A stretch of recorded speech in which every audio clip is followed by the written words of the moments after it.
Aujourd'hui, nous allons parler d'une expérience d'une jeune femme tourmentée par un yokai dans les rues historiques de Kyoto. Kyoto.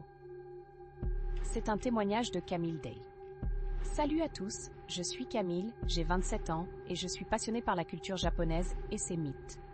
Ce que je vais vous raconter aujourd'hui est une expérience que j'ai vécue il y a environ 1 an lorsque je suis partie pour un voyage en solo au Japon. J'étais dans la magnifique ville de Kyoto, célèbre pour ses temples, ses jardins zen et son ambiance historique.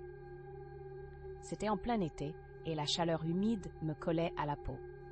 Je voulais vraiment m'immerger dans la culture locale, donc je passais mes journées à explorer les lieux historiques, à déguster des plats traditionnels et à dialoguer avec des locaux, tout en essayant de comprendre la beauté de leur folklore.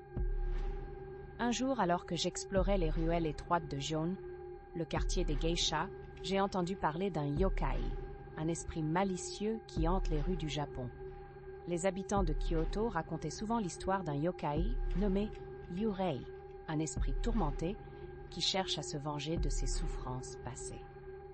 Intriguée, mais sceptique, j'ai décidé de rentrer dans une petite maison de thé pour m'enquérir davantage de cette légende. La femme qui tenait la maison me raconte avec une voix faible et tremblante que Yurei apparaissait souvent aux étrangers qui sont trop curieux de son histoire.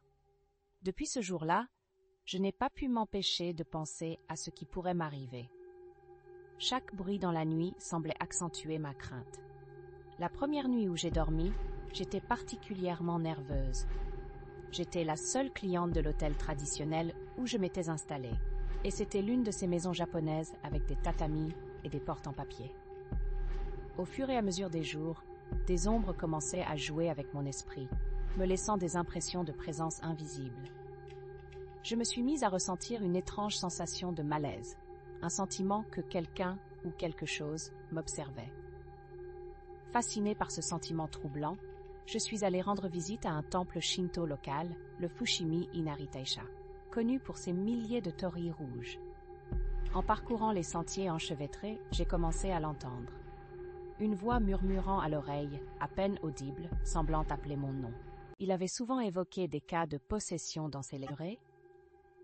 L'inquiétude s'est peu à peu transformée en peur sourde, alors que j'essayais de localiser la source de cette étreinte sonore. Je me suis retournée, mais il n'y avait personne. J'ai ressenti une présence derrière moi, comme une ombre dansante, mais avant que je puisse tourner la tête, elle disparaissait comme un son dans l'air. Plus la nuit tombait, plus les événements deviennent obsédants. Mes nuits étaient hantées par des cauchemars. Ce yokai ne cessait de m'apparaître, sa silhouette vaporeuse flottant dans le coin de ma chambre. À chaque fois que j'ouvrais les yeux, je l'apercevais, blême, peu définie, mais persistante. J'ai commencé à comprendre que mes recherches avaient peut-être généré cet esprit. Plus j'en parlais, plus le Yurei semblait s'accrocher à moi. J'avais lu que le meilleur moyen de se débarrasser d'un yokai était de reconnaître son existence. Mais comment traquer un esprit? À la fin de ma première semaine à Kyoto, j'ai cherché des anciens rituels pour apaiser les esprits. Je suis tombée sur un petit temple à l'écart, un endroit secret selon les légendes locales. J'ai décidé de m'y rendre. À ma grande surprise, le temple était presque désert. Je me suis approchée de la statue de l'esprit, une représentation de Yurei, et j'ai décidé de lui parler. J'avais besoin de comprendre, de réaliser pourquoi il me hantait. En fixant les yeux vides de la statue, j'ai commencé à lui parler. J'ai expliqué comment je n'étais là que pour apprendre et apprécier la culture japonaise. Je voulais comprendre et ne pas causer de souffrance. Alors, dans une sorte de transe, j'ai chargé mes prières les plus profondes, les mots jaillissant tel un ruisseau qui sort de son lit. Je lui ai demandé de me libérer, de comprendre mes intentions. J'ai passé un moment à prier, laissant mes sincères excuses et mon respect se libérer dans l'air.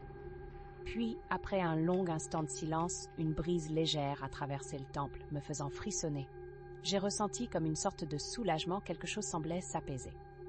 Je suis rentrée dans ma chambre, plus confiante, d'une certaine façon. À partir de cette nuit-là, les cauchemars ont cessé. Quand j'ai quitté Kyoto, j'ai eu l'impression que quelque chose avait changé en moi.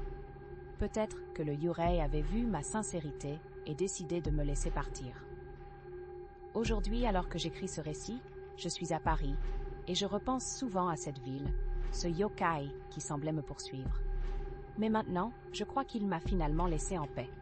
Je partage cette histoire dans l'espoir que ce soit un avertissement qu'ose s'aventurer dans la culture des mythes sans honorer ceux qui les habitent.